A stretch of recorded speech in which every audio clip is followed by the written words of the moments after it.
गजानंद भगवान की जय। बोलिए शिव शंकर भगवान की जय। बोलिए भक्तवत्सल भगवान की जय। पार्वती पते नमः। हर हर महादेव। वक्रतुंड महाकाय सूर्यकोटि समप्रभ निर्विघ्नं कुरु मदेव सर्वकार्येषु सर्वदा। कर्पूरगौरं करुणावतारं संसारसारं भुजगेन्द्रहारं सदा वसन्तं हृदयारविन्दे भवं भवानी सहितं नमामि। वर्णानामर्थसंहारं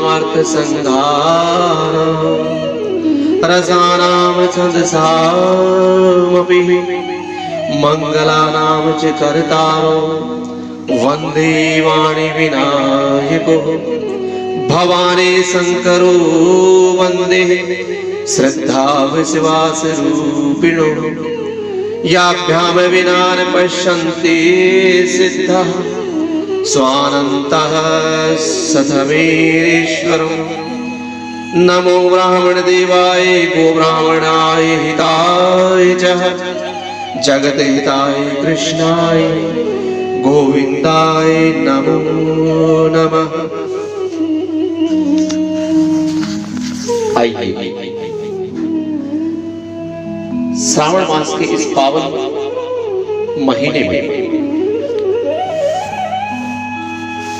बहुत पावन बाबा भूतनाथ भगवान भोलेनाथ की कथा का शुभारंभ करते हैं।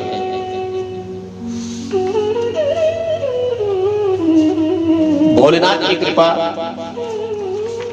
जिस जीव पर रहती है उस जीव को हमेशा ज्ञान और वैराग्य अर्थात अंत में मोक्ष प्राप्त होता है। ये मोक्षदायिनी कथा श्री शिव पुराण की कथा का शुभारंभ करेंगे। सद्गुरुदेव के श्री चरणों में ध्यान करते हुए मां सरस्वती का ध्यान करते हुए इस पावन पुराण की कथा का शुभारंभ करेंगे।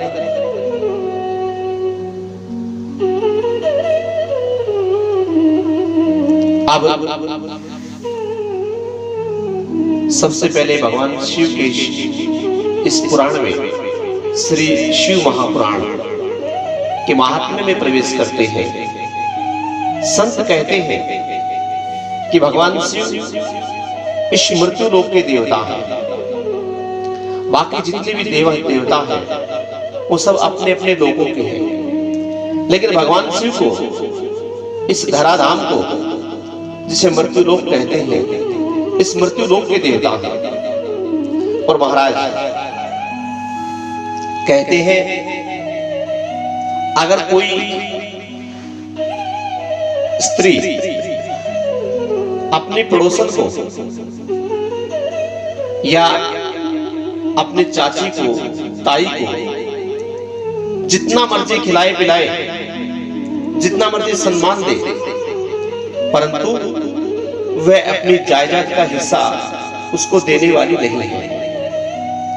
लेकिन जो सास होती है सगी सास उसका कुछ भी ना करे,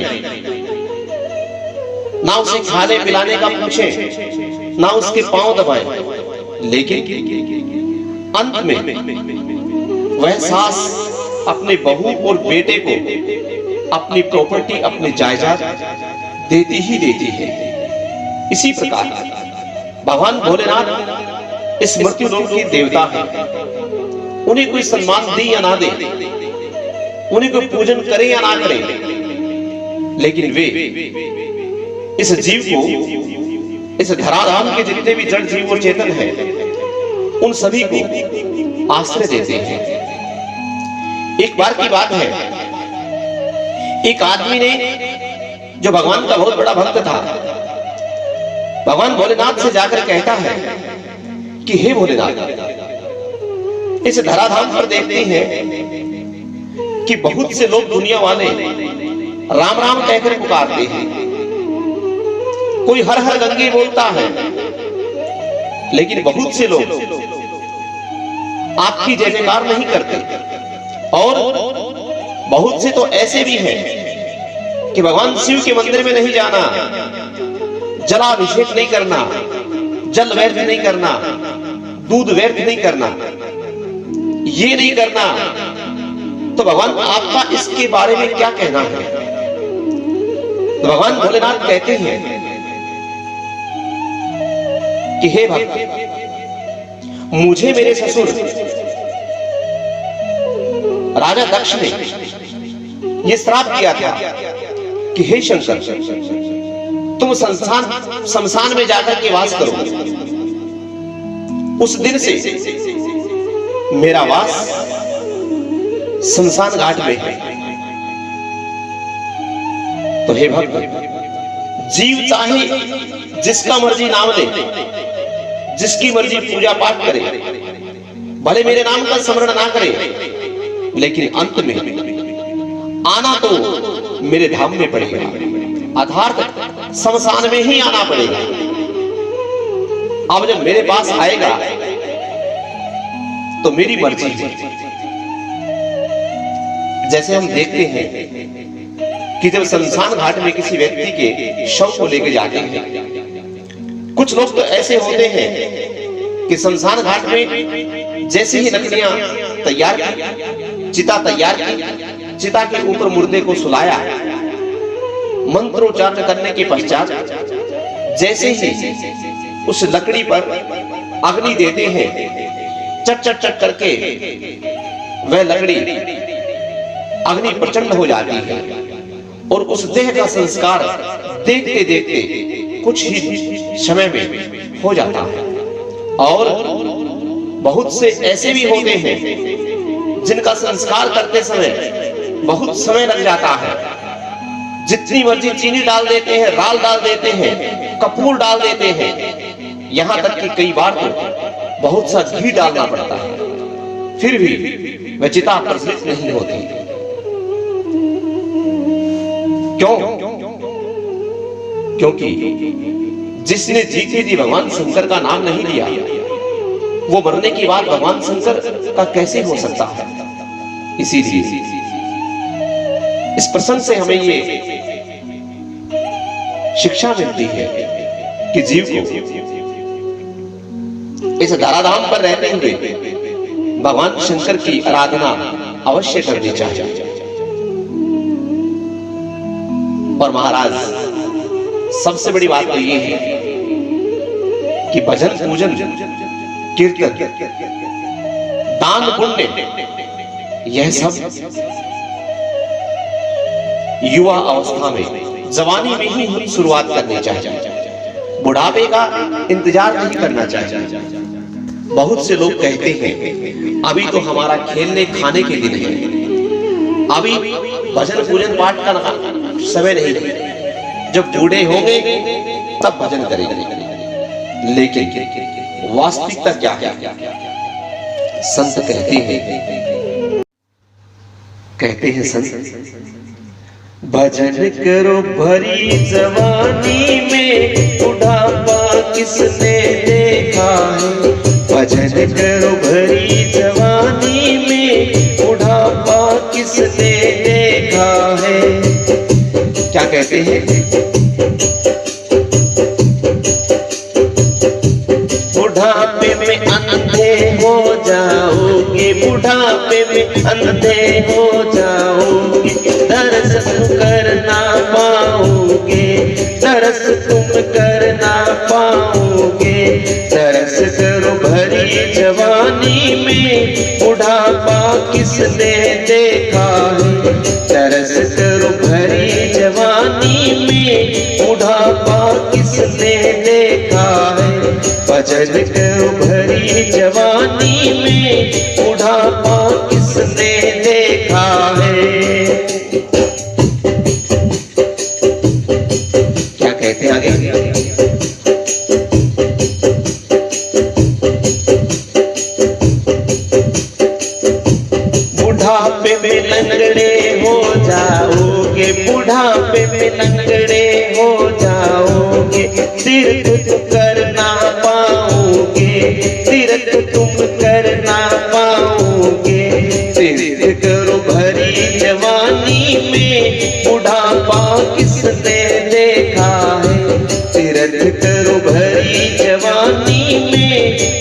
बुढ़ापा किसने देखा है, भजन करो भरी जवानी में, बुढ़ापा किसने देखा है, भजन करो भरी जवानी में, बुढ़ापा किसने देखा है।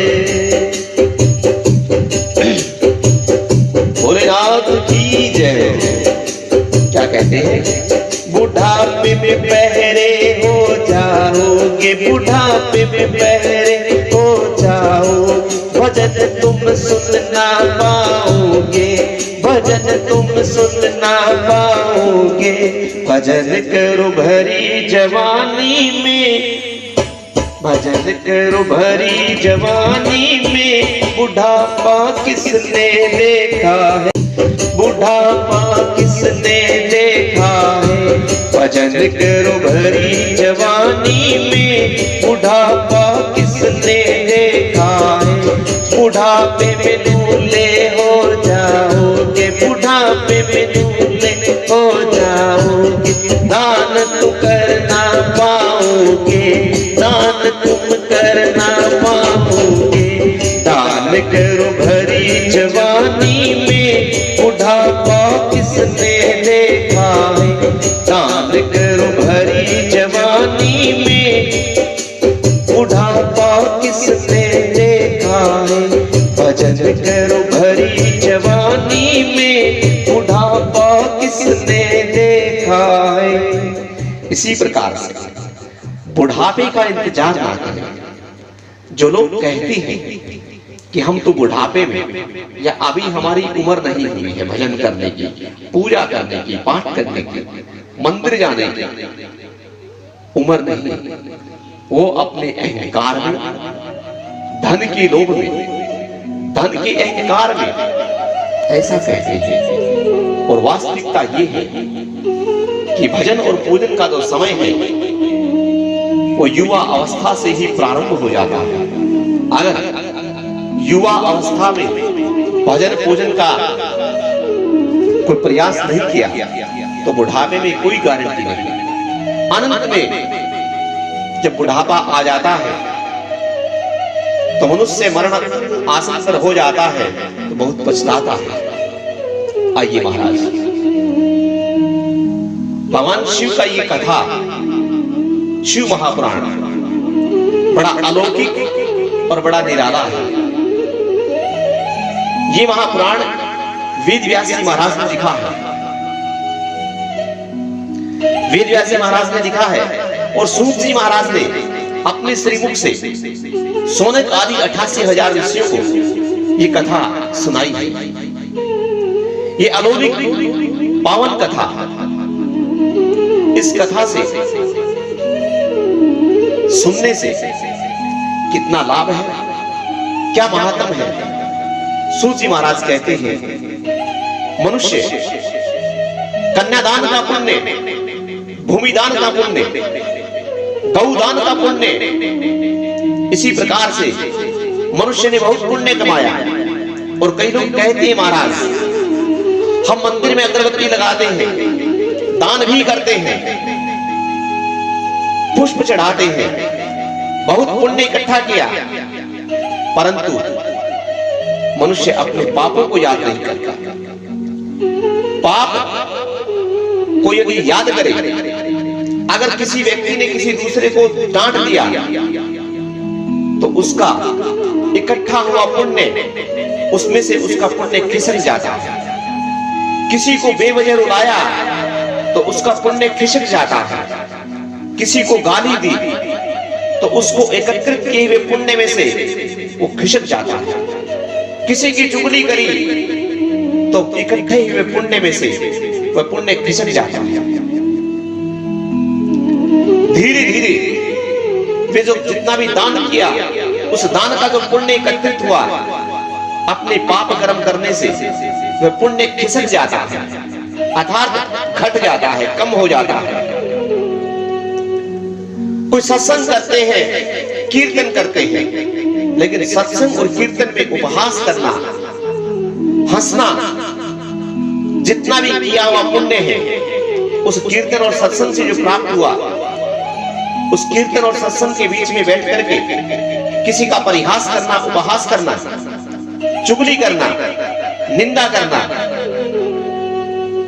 या देवस्थान में बैठ करके, भगवान के मंदिर में बैठ करके हंसना पाप कर्म है। और उस पाप कर्म से एकत्रित किया हुआ पुण्य खिसक जाता है। इसी प्रकार से पुण्य जो है वो घट जाते हैं। प्राण जब छूटते हैं, जब गिनती होती है कि कितने जीवात्मा ने पुण्य किए और कितने पाप कर्म किए, जब पाप और पुण्य को मिलाया जाता है तो उसमें से पाप के द्वारा उत्पन्न हुए पाप से इकट्ठे किए हुए पुण्य में घटा दिया जाता है और आखिर में बचता है शून्य, ना पुण्य ना पाप। ज्यादा पाप किया तो पाप ज्यादा हो जाएगा। लेकिन वेद व्यास महाराज कहते हैं शिव महापुराण की कथा सुनने से कभी समाप्ति नहीं होती। बहुत बड़ा पुण्य है भगवान शिव की कथा, और वो भी श्रावण मास में, चतुर्मास में अगर सुनी जाए तो उसका पुण्य कभी भी क्षीण नहीं होता। इसीलिए वेद व्यास जी ने श्री शिव महापुराण को पुण्य देने वाला पुराण कहा। और भगवान शंकर के समान इस मृत्यु लोक का कोई भी देवता नहीं है। मृत्यु लोक के देवता भगवान शिव है। आइए महाराज कहते हैं संत इसी प्रकार से भगवान भोलेनाथ की पावन कथा श्री शिव महापुराण पुण्य प्रदान करने वाला है। बोलो हर हर महादेव, बाबा भूतनाथ की जय। मानव मात्र का कर्तव्य है क्या? भगवत चरणाविंद हो जाना, भगवान का भजन करना। भगवान का भजन करना बहुत ही आवश्यक है, क्योंकि इस कली काल में भगवान शिव ने रामचरितमानस में स्पष्ट कहा है, कलयुग केवल नाम आधारा, सिमर सिमर नर उतर ही पारा। भगवान शिव के द्वारा कहा हुआ ये वचन हर जीवात्मा को याद रखना चाहिए। कलयुग में नाम संकीर्तन ही मात्र एक सहारा है। कथा का श्रवण करें, नाम संकीर्तन करें। अब भगवान शिव के मंदिर में बहुत से लोग जाते हैं और कहते हैं संत कि वो संतों के पास जाकर के कहते हैं, महाराज हम तो भगवान को बड़ा प्रसन्न करने की कोशिश करते हैं, प्रयास करते हैं, लेकिन भगवान भोलेनाथ प्रसन्न नहीं होते। हमें बड़ा कष्ट होता है, बहुत परेशान हूं अपने जीवन से। अब क्यों? संत कहते हैं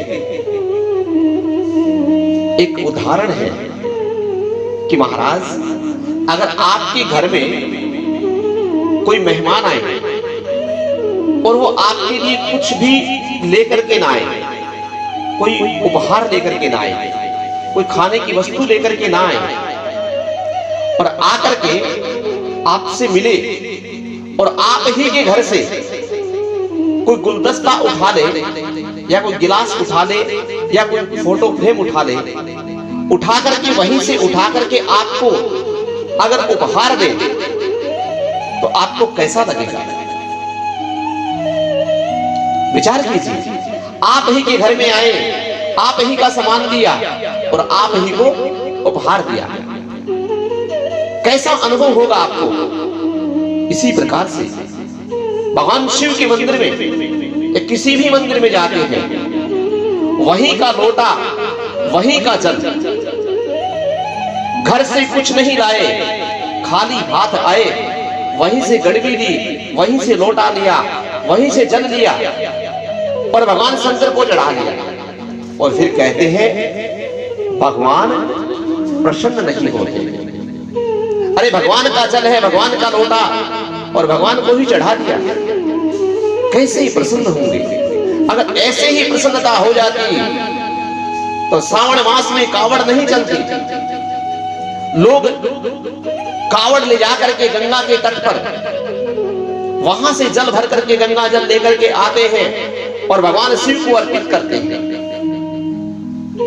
अगर वहीं से जल लेकर के वहीं चढ़ाना होता तो लोग हजारों किलोमीटर पैदल चल करके गंगा जी के जल लेकर के आने की क्या आवश्यकता थी। अगर आप कावड़ नहीं ला सकते तो वेद व्यास जी महाराज कहते हैं अपने घर से एक गड़बी में, एक लोटे में दूध, एक लोटे में जल लेकर के भगवान शिव का अभिषेक करें, लेकिन लाए अपने घर से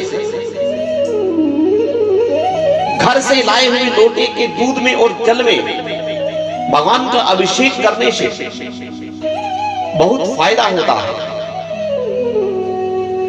महाराज आज से 20-25 वर्ष पहले घर जाते हैं तो घरों में पितृ दोष और वास्तु दोष नहीं हुआ करते थे। दादाजी ने जहां उंगली रख दी वहीं पे रसोई बन गई, जहां पर चाहा कमरा बना लिया, किसी वास्तुकार से नहीं पूछा और उनके घर में पितृ दोष भी नहीं हुआ, कभी वास्तु दोष भी नहीं हुआ। लेकिन आज किसी भी पंडित जी से जाकर के जन्म पत्र दिखाते हैं, सर्वप्रथम पितृ दोष या वास्तु दोष अवश्य ही निकलता है। इसका कारण पहले क्यों नहीं निकलता था? क्योंकि पहले हमारे सनातनी जो बुजुर्ग थे अपने घर में रसोई में मटकी रखा करते थे, एक बच्चों के लिए अलग, एक शुद्ध पानी की अलग। उस मटकी के अंदर से जल की गड़बी भर करके घर से ले जाकर के भगवान भोलेनाथ को चढ़ाया करते थे। और इसीलिए पितृदोष नहीं होता था। क्यों? क्योंकि भगवान शिव पितरों के भगवान हैं। मृत्यु के बाद जितने भी जीवात्मा है, जो पितृ है, वो भगवान शिव के अधीन है। अर्थात पितरों के देवता भगवान शिव है। वास्तुदेव भी के देवता भी भगवान शिव है।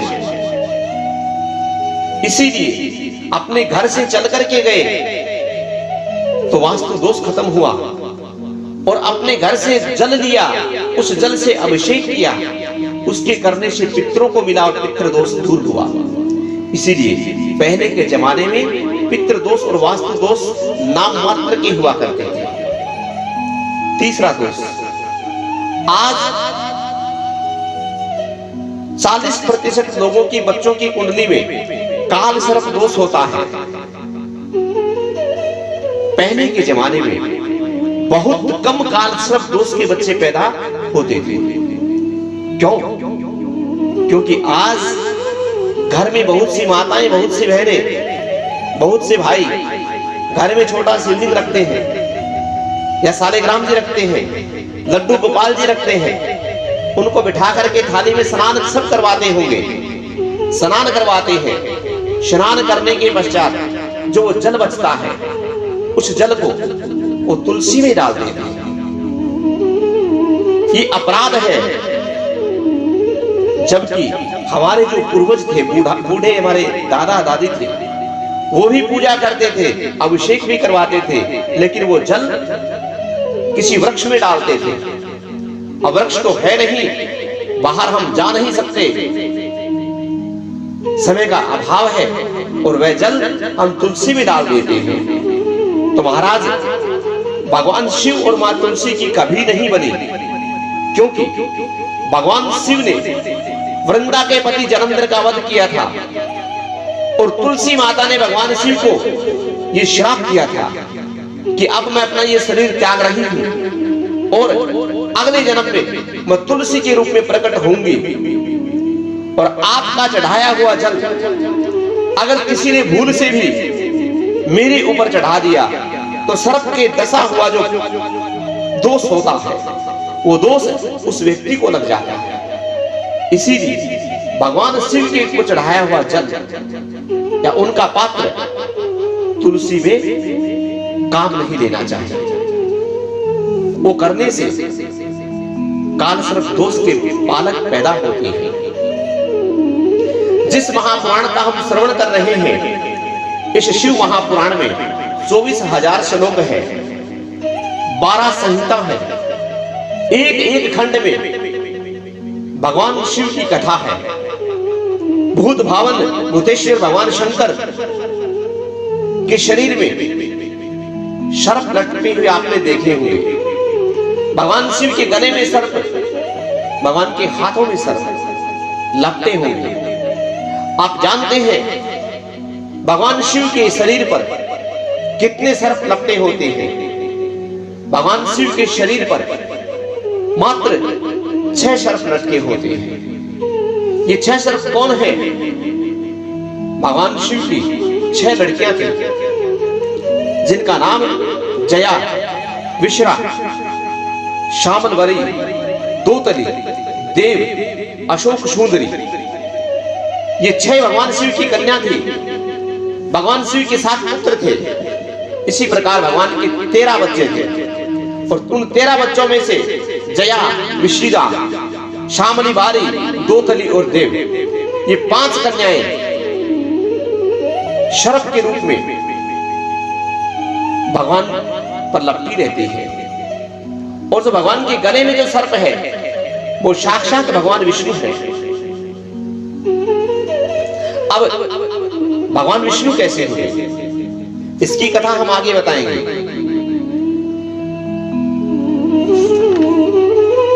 अब भगवान शिव का एक शिव महापुराण ऐसा पुराण है जिसमें वेद व्यास जी ने इस धरती के लोगों को, मृत्यु लोक के जीवों को, मनुष्य को बहुत से उपाय बताए हैं।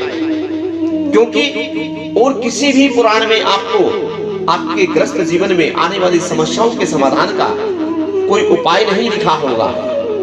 सिर्फ और सिर्फ शिव महापुराण में बहुत से उपाय लिखे हैं। वो इसलिए कि भगवान शिव ही इस मृत्यु लोक के देवता हैं। भगवान शिव को, अपने परिवार को, अपने इस जीव को दुखी ना हो सके और उस दुख से छुटकारा मिलने के लिए वेद व्यास जी ने बहुत से ऐसे उपाय बताए हैं। जैसे मनुष्य मरण आसन भी हो जाए तो बड़े बड़े ज्योतिषाचार्य, बड़े बड़े विद्वान अंत में आपको कहेंगे कि महामृत्युंजय का जाप करवा ले। ये महामृत्युंजय क्या है? ये महामृत्युंजय भगवान शिव का बहुत बड़ा मंत्र है, जिससे कहा जाता है मरण आसन व्यक्ति भी अगर वैदिक विधान के द्वारा इस महामृत्युंजय का पाठ करवाया जाए तो रोग दोष से मुक्ति मिल जाती है और मरण आसन पर जो व्यक्ति है उसको भी ठीक होने में समय नहीं लगता, ठीक हो जाता है। इसलिए कहते हैं अकाल मृत्यु वो मरे जो काम करे चंडाल का, काल उसका क्या बिगाड़े जो भक्त हो महाकाल का। भगवान शिव इस मृत्यु के देव, लोक के देवता हैं। अब एक और उपाय बताया गया है शिव पुराण में। स्त्रियों को ओम शब्द का उच्चारण नहीं करना चाहिए। जब भी माताएं बहनें भगवान शिव के नाम का जाप करें या किसी भी मंत्र का जाप करें तो ओम शब्द का उच्चारण नहीं करना चाहिए। अगर भगवान शिव के नाम का जाप करना हो तो नमः शिवाय जाप कर सकते हैं, लेकिन ओम का जाप स्त्रियों के लिए निषेध बताया गया है शिव पुराण में। इसकी व्याख्या आगे करेंगे। अब भगवान नारायण और भगवान शिव का संबंध एक समय की बात है। भगवान नारायण भगवान शिव से कहते हैं कि हे भोले बाबा, आपसे मिलने का बहुत मन करता है। आप मृत्यु लोक में हैं और मैं गोलोक में। मैं आने का प्रयास करता हूं, लेकिन जैसे ही मैं पृथ्वी पर अपना शरण रखता हूं तो मुझे कण कण में भगवान शिव नजर आते हैं। इस पृथ्वी के कंकर कंकर में शंकर है, तो मैं कैसे चरण रखूं? भगवान भोलेनाथ कहते हैं कि हे भगवान नारायण, अगर आपकी इतनी हार्दिक इच्छा है तो आप बिना पैर वाले बन करके आ जाइए। भगवान नारायण कहते हैं बिना पैर वाले? भोलेनाथ कहते हाँ, बिना पैर का कोई हो वो आप बन करके आ जाइए। अगर आपको इतनी सी मुझसे मिलने की लालसा है तो भगवान नारायण ने सर्प का भेष बनाया और सर्प का भेष बना करके पृथ्वी पर आए और भगवान भोलेनाथ ने भगवान नारायण को जो सर्प का भेष बनाए रखे हैं उनको अपने गले में लपटा लिया। अर्थात ना भगवान शिव नारायण से दूर हो और ना भगवान नारायण शिव से दूर हो। इसी उद्देश्य से भगवान नारायण के ने जो रूप बनाया उस रूप को भोलेनाथ ने अपने गले में धारण कर लिया। इसी प्रकार भोलेनाथ के शरीर पर 6 सर्प हैं, 5 कन्याएं और एक स्वयं भगवान नारायण। तो भगवान शिव के गले में जो धारण किए हुए जो नाग हैं वो साक्षात भगवान नारायण है। एक बार की बात है महाराज, भगवान विष्णु और मां लक्ष्मी इस धराधाम पर घूमने के लिए आए। अब जब घूमने के लिए आए तो मां लक्ष्मी ने देखा कि बद्री का आश्रम बहुत ही पावन, कुलीन और सुंदर है। उधर भगवान भोलेनाथ अपने परिवार के साथ घूमने के लिए गए हुए थे कि भगवान भोलेनाथ एक ऐसे देव है जो मां सती को, मां पार्वती को सुबह शाम घूमने के लिए निकलते हैं।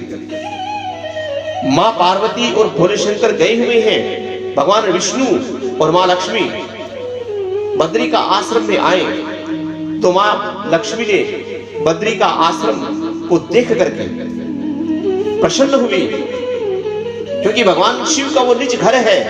बद्री का आश्रम भगवान शिव का निज घर है, बहुत सुंदर है, अलकनंदा बह रही है, बड़ा ही पावन जगह है।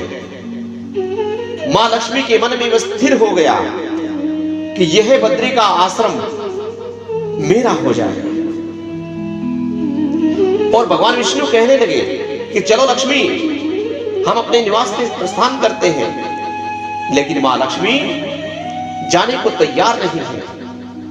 मां लक्ष्मी कहती है, हे नाथ, यह स्थान मुझे बहुत प्रिय है, यह स्थान आप मुझे दे दें, हम यहीं रहेंगे। भगवान विष्णु कहते हैं, नहीं लक्ष्मी जी, यह स्थान मेरे भोलेनाथ का है, यह मेरे भोलेनाथ का निज घर है, तुम जिद मत करो। जैसे तैसे करके भगवान विष्णु मां लक्ष्मी को गोलोक धाम को ले गए। लेकिन वहां जाकर के मां लक्ष्मी ने भगवान विष्णु से जिद की, कुछ भी करो, कैसे भी करो, हे नाथ, मुझे वह स्थान चाहिए। भगवान बहुत समझाते हैं, क्योंकि भगवान शिव और भगवान नारायण में कोई भेद नहीं है, एक दूसरे को बहुत निकट मानते हैं।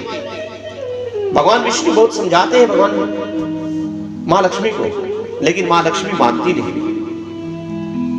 बहुत आग्रह करने पर भगवान विष्णु ने शंकर जी के बद्री का आश्रम में आए और अलकनंदा के किनारे एक छोटे बालक का रूप बना करके रुदन करना प्रारंभ कर दिया। अलकनंदा के किनारे रुदन करना प्रारंभ किया तो बद्री आश्रम में बैठी मां पार्वती ने वह आवाज सुनी। आवाज सुनी तो भोलेनाथ को कहा कि हे भोलेनाथ, कोई बालक रो रहा है, लगता है किसी मैया ने अपने बालक को त्याग दिया है या वो भूल करके चली गई। भगवान भोलेनाथ कहते हैं, क्योंकि देवों के देव महादेव, वो तो त्रिलोकी के नाथ है, सब जानते हैं। वो कहते हैं कोई बात नहीं, रोता है तो रोने दे, चल तो अपना काम कर, रोटी बना। मां पार्वती कहती है कि हे नाथ, आप तो बहुत भोले हो, आप इतने निष्ठुर कैसे हो गए? एक छोटी सी बालक का रुदन आपसे सहन हो रहा है। भगवान भोलेनाथ कहने लगे कि हे पार्वती, अगर मैं भोला हूं तो जो रो रहा है वो आग का गोला है, तो उसकी तरफ मत जाना। लेकिन मां तो मां है। मां पार्वती का वात्सल्य उमड़ पड़ा, दौड़ करके गई अलकनंदा किनारे और बाल स्वरूप में जो भगवान नारायण है उनको अपनी गोद में उठा के ले आए। अब महाराज जब किसी को गोद ले लेते हैं तो वह अपने जितना भी जमीन जायदाद का हकदार हो जाता है। भगवान भोलेनाथ जब आए, देखा कि मां पार्वती एक बालक को उठाकर ला रही है, तो भगवान भोलेनाथ कहते हैं इसे यहीं छोड़ करके हम घूमने चलते हैं। भगवान भोलेनाथ मां पार्वती के साथ घूमने के लिए निकल गए। उधर से लक्ष्मी जी आई। भगवान नारायण और लक्ष्मी जी उस बद्री का आश्रम के 8 दरवाजे बंद कर दिए।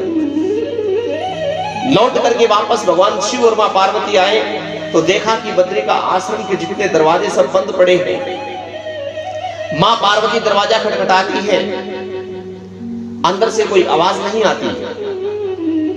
तो भगवान शिव कहते हैं अब क्यों प्रयास कर रही हो? मैंने कहा था ना वो आग का गोला है। अब ये घर किसी ने कब्जा कर लिया है। लेकिन मां पार्वती ने अपने अंजलि में हाथ जल लेकर के श्राप देने के लिए जल लिया और कहा कि जो भी अंदर है तुरंत दरवाजा खोल दे, अन्यथा मैं श्राप दूंगी। ऐसा कहने से पहले ही भगवान नारायण ने दरवाजा खोल दिया और मां लक्ष्मी और भगवान नारायण सामने साक्षात प्रकट हुए। मां लक्ष्मी ने प्रणाम किया, इधर मां पार्वती ने भगवान नारायण को प्रणाम किया और कहा महाराज जी आप ऐसे? तो भगवान नारायण कहते हैं कि हाँ, यह स्थान हमारी देवी जी को पसंद आ गया, इसीलिए जिद करने लगे। तो हे भोलेनाथ, यह स्थान आप मुझे प्रदान करें। भगवान भोलेनाथ प्रसन्न हुए और भगवान नारायण को वह जगह, वह स्थान, वह तपोस्थली प्रदान कर दी। भगवान शिव जाने लगे। भगवान नारायण ने रोका और कहा महाराज ये आपका पावन स्थान है, यहां पे आपके भक्त अगर आएंगे तो मैं क्या कहूंगा उन्हें? भगवान शिव कहने लगे कि हे भगवान नारायण, इस मंदिर के पीछे की साइड में अपने हाथ में चने की दाल लेकर के जो भक्त ओम नमः शिवाय का जाप करने के पश्चात अपनी मनोकामना जो भी हो बोल करके वह चने की दाल अगर मंदिर में दान करेगा, मंदिर में चढ़ा देगा तो 3 माह में उसकी मनोकामना पूर्ण हो जाएगी। ये बद्री आश्रम की, बद्रीनाथ की विशेषता है। बहुत से लोग दाल लेकर के जाते होंगे, लेकिन उनको ये नहीं पता कि दाल यहाँ पर क्यों चढ़ाई जाती है, कैसे चढ़ाई जाती है। सीधे दाल ले जाकर के चढ़ा दिया, कोई महत्व नहीं। मंदिर के पीछे की साइड में बैठ करके भगवान शिव का जाप करें मनोकामना सहित, फिर वह दाल मंदिर में अर्पण करें तो वह 3 माह में मनोकामना पूर्ण हो जाती है।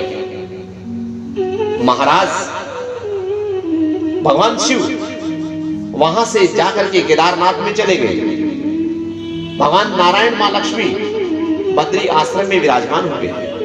लेकिन भगवान विष्णु मां लक्ष्मी पर क्रोधित हुए और कहा कि तुम्हारे कहने पर यह स्थान भगवान शिव ने मुझे दिया है, लेकिन ये भगवान भोलेनाथ की तपोस्थली है, इसीलिए हम दोनों एक साथ यहां नहीं रह सकते। मंदिर में अंदर मैं रहूंगा और बाहर तुम रहोगी। बद्रीनाथ में आज भी वैसा है।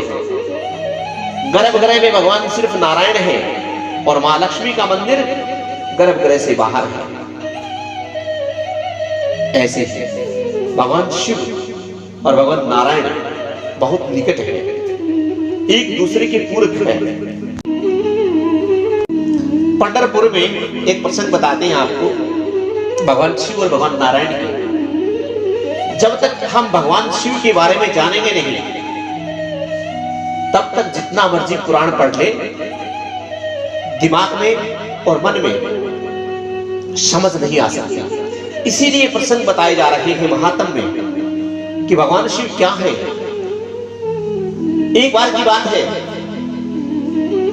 पंढरपुर में हर एकादशी को बहुत बड़ा मेला लगता है, खासतौर पे आषाढ़ एकादशी को, जो हरि शयनी एकादशी आती है।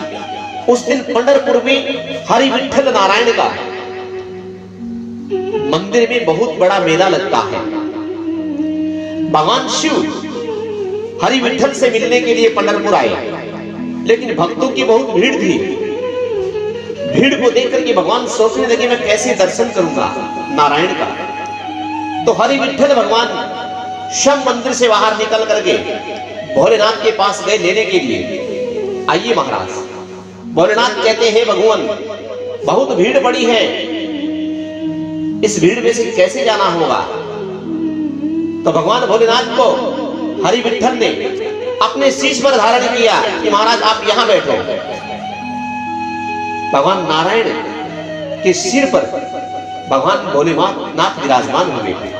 आज भी विश्व में सिर्फ एक मंदिर है हरि विठ्ठल का पंढरपुर में, जहां पर भगवान नारायण के शीश पर भोलेनाथ शिवलिंग के रूप में विराजमान है। एक वही ऐसा मंदिर है कि हरि नारायण के शीश पर शेषनाग भी विराजमान है, क्योंकि उनके शीश पर शिवलिंग है और भगवान भोलेनाथ के गले में नारायण है। और आज भगवान शिव भगवान नारायण के शीश पर है। यह पंढरपुर में आपको देखने को मिलेगा। ऐसी अलौकिक कथा, ऐसे भगवान शिव को मैं बारंबार प्रणाम करता हूं। एक बात और, भगवान शिव और भगवान नारायण से द्वेष नहीं करना चाहिए। भगवान शिव और भगवान नारायण एक दूसरे के हैं। ना भगवान शिव के बगैर नारायण है, ना नारायण के बगैर भगवान शिव है। ये हुआ आज का महात्म। आइए महाराज कथा में प्रवेश करते हैं। भवावधिगमनं दीनं मा समुद्धरः भावार्णद्वातः क्रम ग्राहगृहीतांगं दासोहम तव शंकर। सोनक जी ने साधन विषय प्रश्न करने पर सूत जी महाराज का उन्हें शिव पुराण की उत्कृष्ट महिमा सुनाना प्रारंभ की। सोनक आदि ऋषियों ने पूछा, महाराज महाज्ञानी सूत जी, आप संपूर्ण सिद्धांतों के ज्ञाता हैं। प्रभु मुझसे पुराणों की कथाओं के सार तत्व का विशेष रूप से वर्णन कीजिए। ज्ञान वैराग्य के सहित भक्ति से प्राप्त होने वाले विवेक की बुद्धि कैसे होती है, तथा साधु पुरुष किस प्रकार अपने काम क्रोध आदि मानसिक विकारों का निवारण करते हैं। इस घोर कलिकाल में जीव प्राय आसुरी स्वभाव की हो गए हैं। उस जीव समुदाय को शुद्ध अर्थात देवी संपत्ति से युक्त बनाने के लिए सर्वश्रेष्ठ उपाय क्या है? आप इस उपाय का कोई शाश्वत साधन बताएं, जो कल्याणकारी वस्तु में भी सबसे उत्कृष्ट एवं परम मंगलकारी हो, तथा पवित्र करने वाले उपायों में भी सर्वोत्तम पवित्र कारक उपाय है। हे तात, वह साधन ऐसा हो जिसके अनुष्ठान करने से शीघ्र ही अनंत करण की विशेष शुद्धि हो जाए, तथा उससे निर्मल चित्त वाले पुरुष को सदा सदा के लिए शिव की प्राप्ति हो जाए। सूत जी महाराज कहते हैं कि हे मुनि श्रेष्ठ, शौनक जी तुम धन्य हो, क्योंकि तुम्हारे हृदय में पुराण और कथा सुनने का विशेष प्रेम एवं लालसा है। इसीलिए मैं शुद्ध बुद्धि से विचार करके तुमसे परम उत्तम शास्त्र का वर्णन करता हूं। हे वत्स, उस संपूर्ण शास्त्र के सिद्धांतों के संपन्न भक्ति आदि से बढ़ाने वाला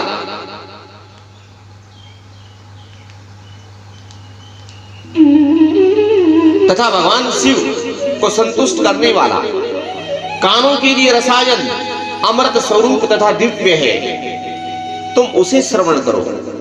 हे मुने, वह परम उत्तम शास्त्र है शिव पुराण, जिसका पूर्व काल में भगवान शिव ने खुद प्रवचन किया था।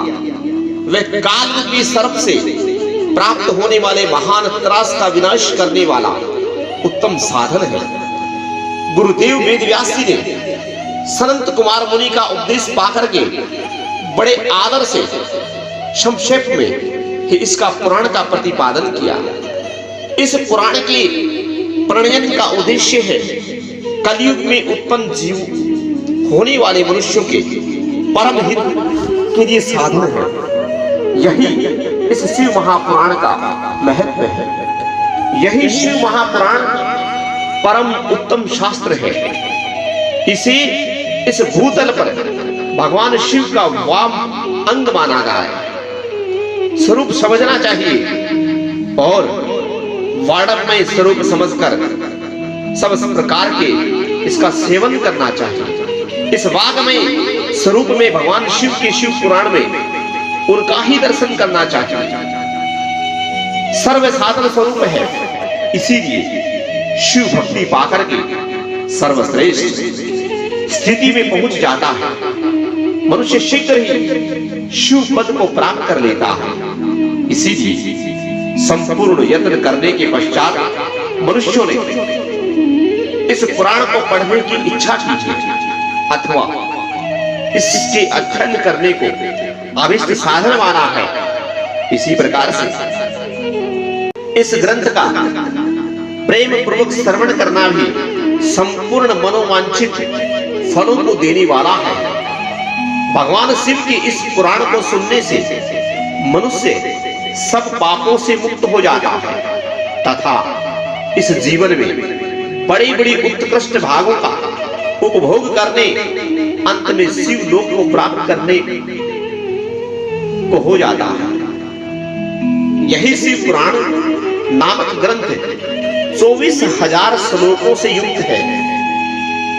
इसकी 7 संहिताएं हैं। मनुष्य को चाहिए वह भक्ति ज्ञान और वैराग्य से संपन्न हो, बड़े आदर के साथ इसका श्रवण करे। 7 संहिताओं से युक्त ये दिव्य शिव महापुराण परम परब्रह्मा परमात्मा के सम्मान विराजमान है और सबसे उत्कृष्ट गति प्रदान करने वाला है।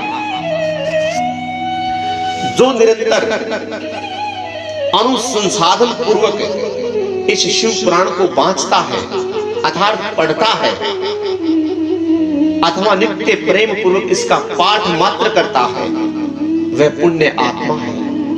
इसमें संशय नहीं है। जो उत्तम बुद्धि वाला पुरुष अनंत काल में भक्ति पूर्वक इस पुराण को सुनता है, उस पर अत्यंत प्रसन्न हुए भगवान महेश्वर उसे अपने धाम को प्रदान करते हैं। जो प्रतिदिन आदर पूर्वक इस शिव पुराण का पूजन करता है, वह इस संसार में संपूर्ण भोगों को भोग करके अनंत में भगवान शिव के परम पाद को प्राप्त कर लेता है। जो प्रतिदिन आलस्य रहित होकर के रेशमी वस्त्र आदि से वेष्टन से इस विष्णु पुराण शिव पुराण का सत्कार करता है, वह सदा सुखी होता है। ये शिव महापुराण निर्मल तथा भगवान शिव का सर्व स्वरूप है। जो इह लोक और परलोक में भी सुख चाहता हो, उसे आदर के साथ प्रयत्न पूर्वक इसका सेवन करना चाहिए। ये निर्मल उत्तम शिव पुराण धर्म अर्थ काम और मोक्ष चारों पुरुषार्थों को देने वाला है। अतः सदा प्रेम पूर्वक इसका श्रवण विशेष पाठ करना चाहिए। शिव महापुराण के श्रवण से देवराज को देवलोक की प्राप्ति तथा चंचुला का पाप से भय एवं संसार से वैराग्य की कथा इस दूसरे अध्याय में है। आइए महाराज दूसरे अध्याय का श्रवण करते हैं। शौनक आदि ऋषि ने कहा कि हे महाभाग सूत जी, आप धन्य हैं, परमार्थ तत्व के ज्ञाता हैं। आपने कृपा करके हम लोगों को यह बड़ी अद्भुत एवं दिव्य कथा सुनाई। भूतल पर इस कथा के सम्मान कल्याण का सर्वश्रेष्ठ साधन दूसरा कोई नहीं है। यही बात हमने आज आपकी कृपा से निश्चय पूर्वक समझ ली है। हे सूत जी महाराज, कलयुग में इस कथा के द्वारा कौन कौन पापी शुद्ध होते हैं, उन्हीं कृपा पूर्वक आप बताइए और इस जगत को कर्तार्थ कीजिए। सूत जी महाराज कहते हैं, जो मनुष्य पापी, दुराचारी, खल तथा कामी, क्रोधी आदि निरंतर डूबे रहने वाले हैं, वे भी इस पुराण के श्रवण पठन से अवश्य ही शुद्ध हो जाते हैं। इस विषय में जानकार मुनि इस प्राचीन इतिहास का उदाहरण दिया करते हैं, जिससे श्रवण मात्र से पापों का पूर्णतया नाश हो जाता है। आज की कथा हम यही विश्राम करेंगे, कल इस कथा को आगे बढ़ाएंगे। इसी के साथ बोलो बाबा भूतनाथ की जय, भूत भावन भगवान की जय। हरि ओम पार्वती पते नमः। हर हर महादेव।